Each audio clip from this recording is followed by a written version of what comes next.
It's time to accelerate.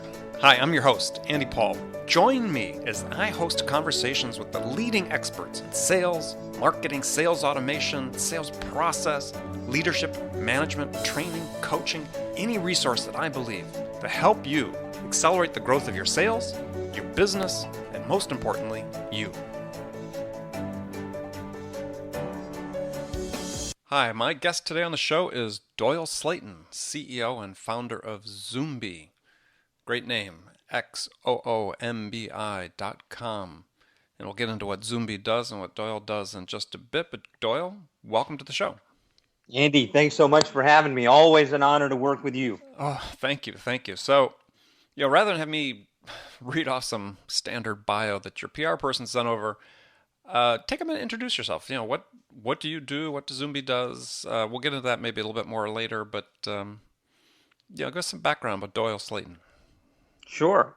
Well, I have a extensive background in sales, and I've been in selling on the technology side of business, selling software, mainly human capital management software, and then also a lot of experience selling B2B training and talent development programs, specifically for folks like University of Phoenix and Kaplan, and then spent some time with Achieve Global before they were acquired in the merger that now has them under MHI. So Right. That's the experience I have there. I also used to run a blog years ago called Sales Blogcast. I remember. And that's where I kind of got my toes in the water with social media marketing, and realized that if you put good content on the web, that you were going to quickly be able to get a lot of exposure. So we built a big following doing that starting around 2007, when really so many of us kind of met online, if you will. Mm-hmm. So let's take it back to the beginning. Where did you get your start in sales, and why did you get into sales? Well, I first started, I wanted to be a sports broadcaster. Huh. Back in, I graduated from Baylor as an undergrad, had a great mentor there named Frank Fallon, who was the voice of the Baylor Bears for 42 years. And he was the voice of the Final Four. He was the PA announcer for about 20 years. Just a legend there in the Central Texas area. When I graduated, I decided still needed to increase my credentials, so I decided to go to grad school at Syracuse University up in New York. And those folks out there that are broadcasting fans know that. Oh yeah, turn out a lot of broadcasters. Yeah, I mean, they're turning out Mike Tirico, Dick Stockton, Bob Costas, Marv Albert, all those guys graduated from there. So I thought I'd be set when I came out of there with my master's in broadcast journalism. Certainly wasn't an MBA, but I thought that experience would have me set for life. And as it turned out, it's all about having the right connections and so forth. So I went back to the Central Texas area and started doing broadcasts there for high school and in some of the colleges in the Waco area, including Baylor women's sports, et cetera. But what I realized was that I was going to have to sell my own advertising in order to get the games on the air. So that's where I cut my teeth in sales. I didn't know any better. So I just put a list together of local area businesses. And back then there was no CRM for me to use. So there probably was. We just were never introduced to it. So I put a legal pad with a bunch of names and numbers on it. And it came naturally to me. I just started cold calling and going through the list 4, 5, 6, 7 times until I was able to secure at least 10 to 15 advertisers. And I enjoyed it. So I thought, this is pretty neat. I like picking up the phone, calling people, and selling them on supporting these kids that we're putting the games on for. So that's where I got my start in sales. Now, were you getting 15 advertisers per broadcast?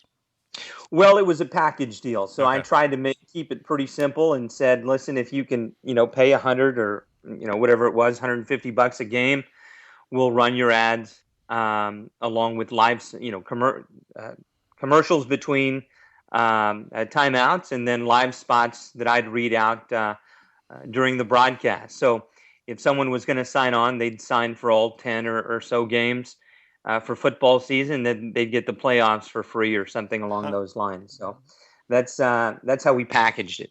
Yeah, very clever. So, yeah, it seems like a lot of people sort of maybe get into sales and have no expectations as to whether they'd be good at it or even really what it entails, and wow, suddenly they find, hey, this is sort of a sweet spot for me.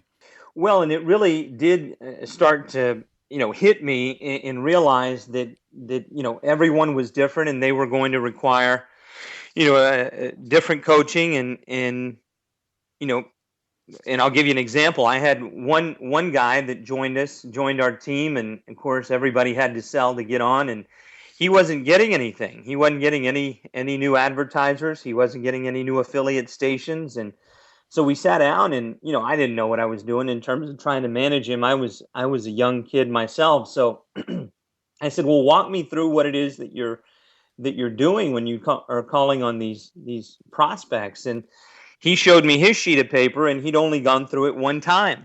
And I said, "Well, I mean, you've got to call him 6, 7, 8, 9 times." And he looked at me funny, and I looked at him funny, and that's when I realized this is a whole nother ball game, Right. right? And for some people, it comes naturally, and they think that way because they have a propensity to hunt for new business. But the majority of people, it's harder to find a hunter, if you will. Yeah, well, I think also part of being a hunter and part of the persistence comes from the belief that what you're selling has value to people, that Hmm. can make a difference to their business. Exactly.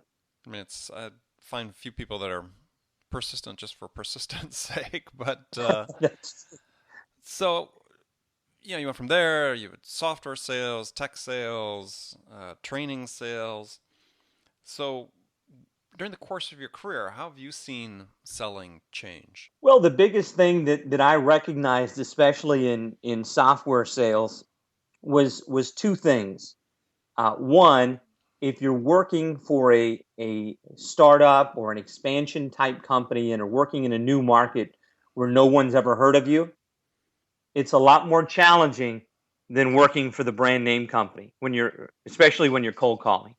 The second thing is you know it's a sign of weakness oftentimes to talk about your leads and needing more leads and all of this, right? But the leadership needs to recognize that lists do matter, and the type of the time that we spend on the types of lists that we call on makes a big difference in terms of if a sales rep has to make 100 to 200 dials just to get one appointment, or if they're calling on a more refined list of prospects where maybe you have to make 25 to 40 dials to get an appointment.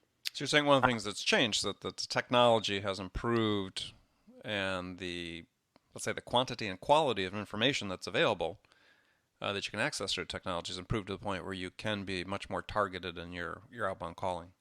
Exactly. And that's where I think we've got to make those adjustments as sales leaders to know that, listen, it's going to make a big difference if we take advantage of the technology that's out there. Yeah, it seems like at some point though, ultimately you run up against the limitation of how many physical dials can somebody make, right? I mean, even using an auto dialer, there's still a capacity. So targeting seems like it becomes ever more important to increase the conversion rate on the calls that you're making. Right. Targeting the right prospects, the most likely to buy, the ones that are engaged, and So if you're those are all going to go ahead. well, I was gonna say if you're a small business owner or run sales at a small mid-sized business, what are the steps you go through to really say, okay, I need to develop a targeted list, right? Somebody's listening to this. I said, all right, great insight. Need a targeted list to improve the productivity of my initial outbound calling efforts. Where do they find that? What are the first steps they take? Well, I think one of the keys that we've really worked on developing is identifying what's the common thread between your current clients, right? And then deciding from those commonalities, size of the company, uh, decision makers that are accessible within those organizations, folks that are working with your competitors where you know what their weaknesses are, your competitors' weakness.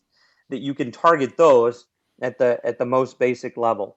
And then the other thing is, especially if you're the smaller name company, I was selling payroll and HR software, so I was going up against the ADPs and the Paychecks of the world. So when I say understanding what your competitors' weaknesses are, being able to shift your messaging accordingly so that you're hitting those hot spots and doing it in a classy way so that you're not trashing your competitor, because that can turn people off as well.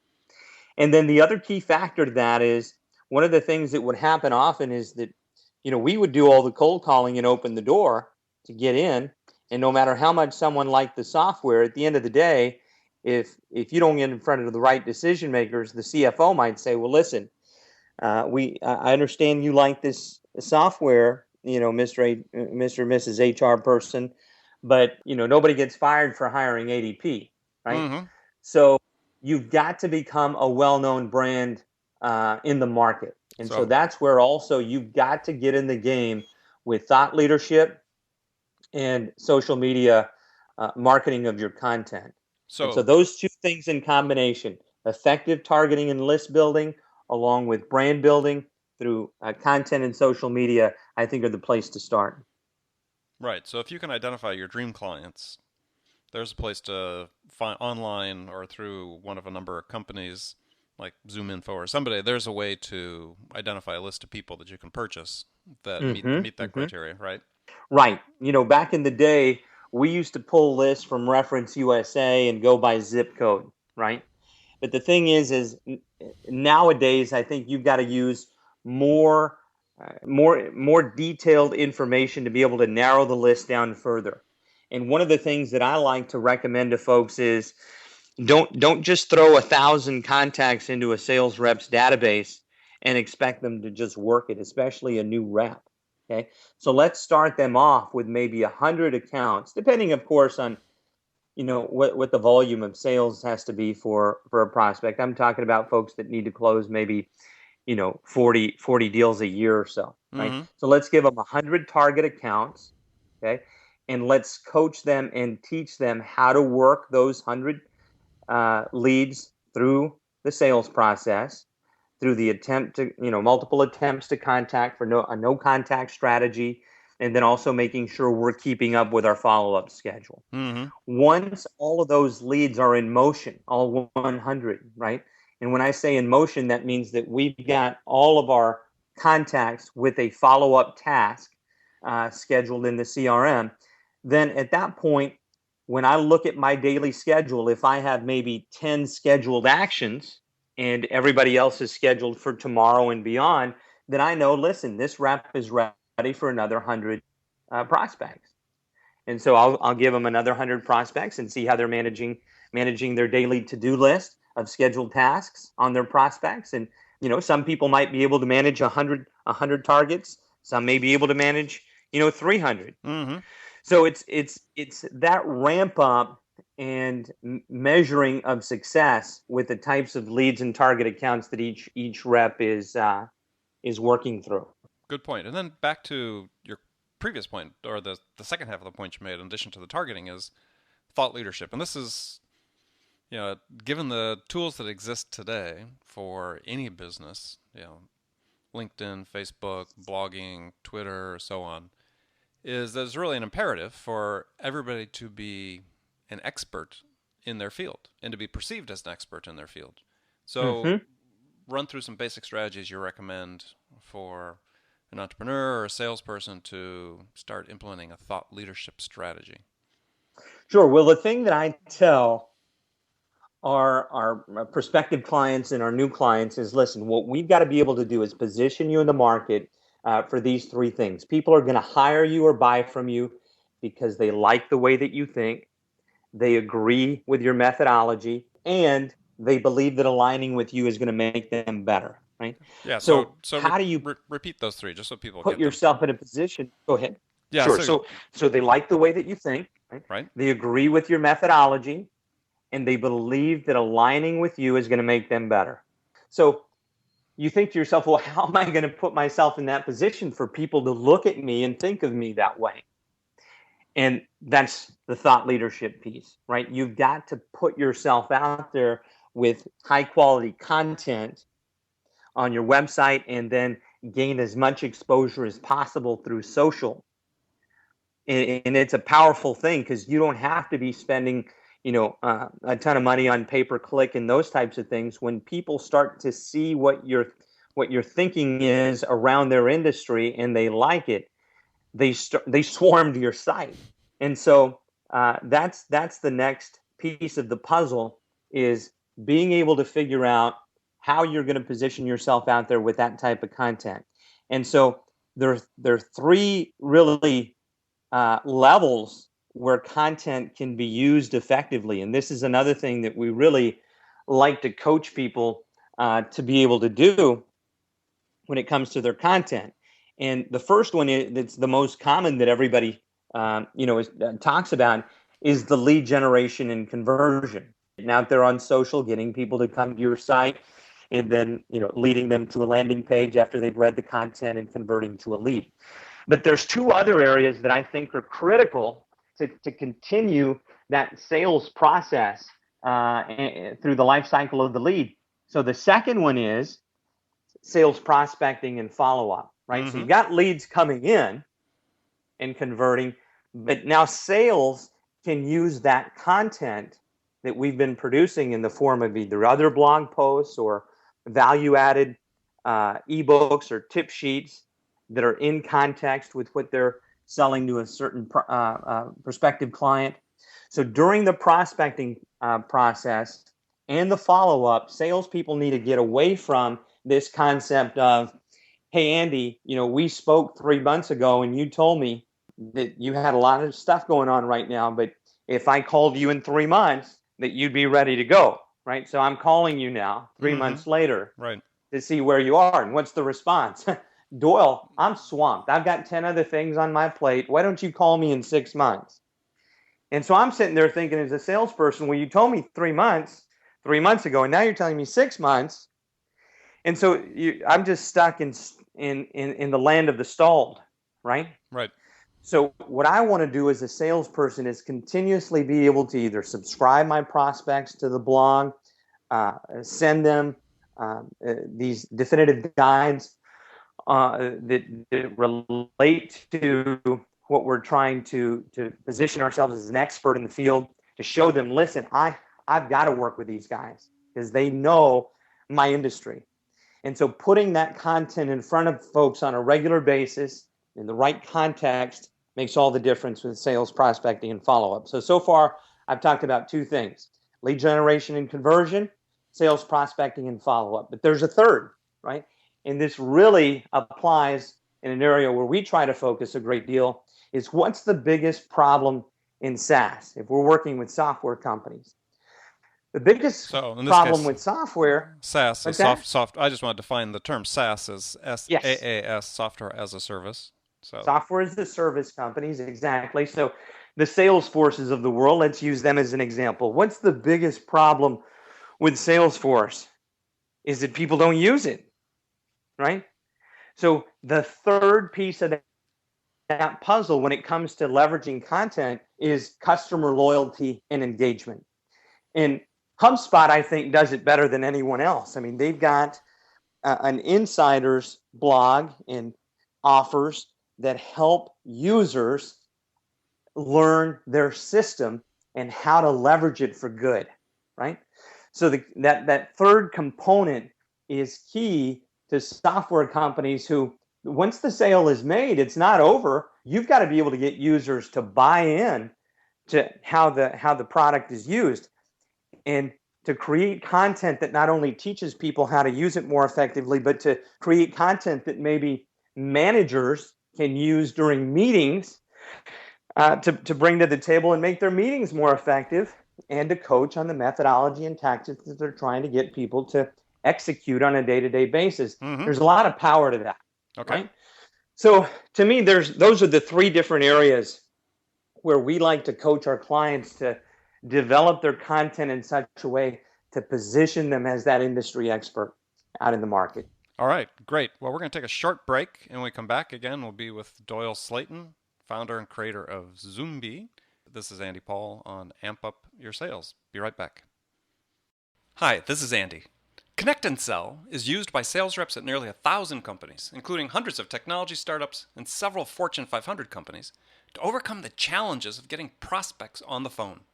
Companies using Connect and Sell grow their revenues faster by enabling their sales reps to have more sales conversations in 90 minutes than they could otherwise achieve in an entire week. Connect and Sell can be deployed directly to your sales reps, or you can take advantage of their outbound on-demand service, which delivers qualified prospect meetings scheduled directly on your sales reps' calendars. Visit connectandsell.com to learn more about how Connect and Sell can start filling your pipeline today. Welcome back. My guest today, Doyle Slayton. Doyle, you were just talking about sort of three things that companies need to do to position themselves in the marketplace as sort of a thought leader, as a trusted advisor, a trusted expert. I want to step back just a second, sort of go back to sort of sales management, a couple sales management challenges for you. Okay. You run your own business. You're also a salesperson. You're out selling your services. When you think about your own sales efforts, is there anything that keeps you up at night, things you wish you were doing better that you're not?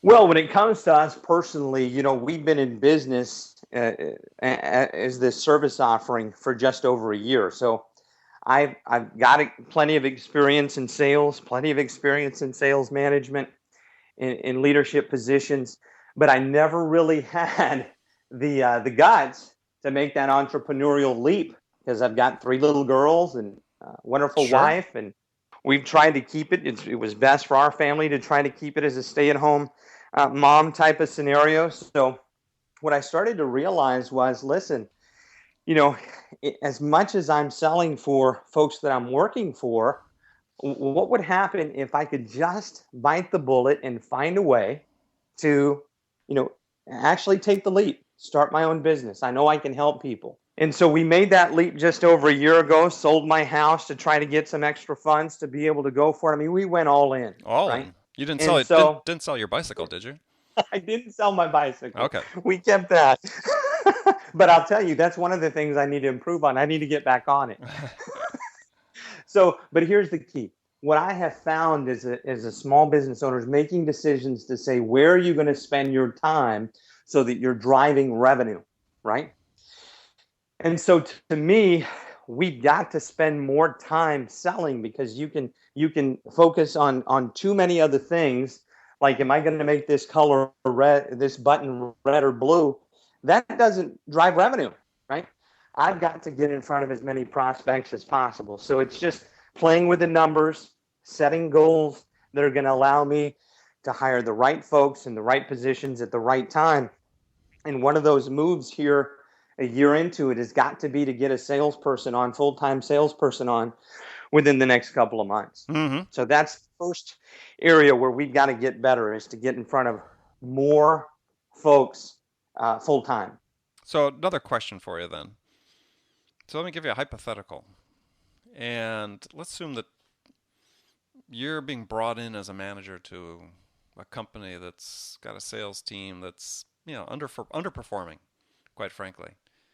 And you're feeling sort of under the gun to make an impact. So let's say in the first week, you want to say, okay, what are the 2 things I can do right now that are going to have the most impact in terms of turning around this sort of stagnant sales performance? What would those 2 things be? Well, I think the first thing would be that I've got to come in and start making some connections with my people and getting to know them, trying to figure out what they care about. And I call it getting into each other's head, right? Having them understand, me understand the way that they think, and them understand the way that I think, and kind of figure out where they believe their strengths are and where they might need some help. And so really talking to them and getting to know them is really number one. Number 2 is rolling up my sleeves and getting in the game. I want to start listening to some of their calls. I want to be a part of their sales meetings, and I want to start identify bottlenecks. And there's certain key metrics that I want to be able to start measuring. Things like, what's my lead to contact percentage? Meaning how many people in the database have I actually had a voice-to-voice contact with? And then from there, I want to be able to see what my contact to appointment held percentage is. Actual Okay? Not appointments appointment occurring. scheduled. Right. Right. I don't care about appointments scheduled as much as actual occurred. And then from there, I want to know appointment held to close. Okay. And, a lot of people are measuring these other things like appointment set and proposals submitted. And, those are things you could say you've done all day, but until they turn into the actual end result, that those outcomes are more important, right? So if I can identify those key areas from the front of the sales process to the back of the sales process, I can start to find ways to coach my team on messaging, a system or a process they can use to improve and to provide them with additional tools and resources like the content support methodology that I described earlier in the call. So those are the two things that I would do to begin with. And kind of a little third thing that I would add that's very much related is eventually, once I start to hone in on those measurements, what I like to create is a daily scoreboard. Mm-hmm. So this scoreboard is a very public display of how we're doing as a team. And it's not to, shame anybody who's not performing well. It's really to say, hey, let's figure out what's working and what's not. And there's no better tool that I've ever used than a daily scoreboard that has the key metrics right in front of us to be able to, at any minute, just have a discussion and say, hey, this is looking great for, this month and next month, but let's come up with a plan now. So you're so far ahead of the game. Let's start working on month 3, right? We've got this month and next month looking great. Let's start filling up month 3, and man, we can really start to take all the stress off because we're playing ahead, right? Yeah, and also I think for the people that perhaps are performing a little less well is there's certainly nothing wrong with a little competition or a little gamification to inspire people, motivate people, whatever it takes to instill maybe some of the fundamental disciplines. Maybe they're close but not quite there, to go out and hit the numbers they need to hit. Exactly. And even looking to those folks that are leading on the scoreboard and say, hey, let's go have lunch together. Let's go for a walk. I want to be like you. Let's talk. Yeah, no, absolutely. Right? How are you doing? How are you doing it? So I'm a big fan of those types of tools. That. Good stuff. Mm-hmm. Good stuff. All right, so I'm going to do some rapid fire questions here. We'll sort of wrap it up. You can give me one-word answers. If it requires more detail, we'll jump into some detail. So, first, what's the most powerful sales tool in your arsenal? CRM. Who's your sales role model? Andy Paul. Oh, perfect. Great answer. We'll have you back on the show again. What's the favorite music you listen to psych yourself up for a sales call? Well, I like 3. I like Christian contemporary. I like country. So you've only allowed me to give 1, so I gave 2 there. So and pop, pop music. All right. So what's the first sales activity you do every day? I want to make at least 20 dials to start the day. Okay. And emails. Mm-hmm. So a combination of dials and emails. 20. Right. Name the one tool you use today for sales management that you can't live without. Scoreboard. Daily scoreboard. Like that. What's the one book that every salesperson should read? Amp Up Your Sales by Andy Paul. Oh my gosh, we'll have you back twice. What's your favorite social media tool and why? LinkedIn, by far the biggest driver of traffic in qualified prospects and connections on the web. And how are you using it, just briefly? Well, for us, it's a matter of pushing out our content across our social profiles mm-hmm. and across relevant LinkedIn groups. Okay, good lesson there for people as you enter into the strategy we talked about earlier with the developing a thought leadership position. If you're creating content, have to find places to distribute it where people that could potentially be customers are reading it. So very important. And I would add this, Andy. I mean, from a prospecting perspective, the ability to send messages to your connections mm-hmm. and in-mails to folks you're not connected to that are targeted.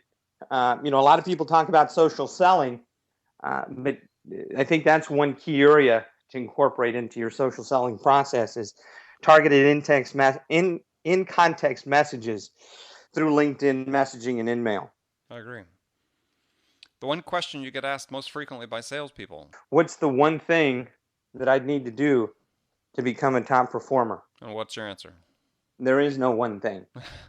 Everything is about everything. Everything's about everything. You've got to come up with a systematic process that fits your skill set and do it over and figure out what works and do it over and over and over again as fast as you can. Yeah, I like the answer that Bob Turson gives. He's got 3 parts. He says mental attitude, discipline, know your product inside and out. You got those 3 things, you're good to go. I like it. Yeah. So last question is, what do you consider your greatest success outside of work? Well, I love my kiddos and my wife. We've got a very tight-knit family, very supportive, and there's a lot of love, a lot of affection. So that's my greatest success. No, perfect. All right, well, I want to thank you, Doyle, for joining us today. Our guest has been Doyle Slayton, creator, CEO of Zoombi.com. Make sure to visit his website at Zoombi.com. We'll spell that XOOMBI.com. And he's also an avid bicyclist, at least was, but he seems to have fallen off the wagon, but we'll get him back on, right? We got to get you down here for about 3 months, Andy, and we'll go out every day. All right, we'll make a deal of it. So this is Andy Paul. Remember, make it a part of your day every day to learn something new to help you amp up your business and your sales. So until next time, this is Andy Paul. Good selling, everyone. Thanks for listening to the show. If you like what you heard and want to make sure you don't miss any upcoming episodes, please subscribe to this podcast on iTunes or Stitcher.com. For more information about today's guest, visit my website at andypaul.com.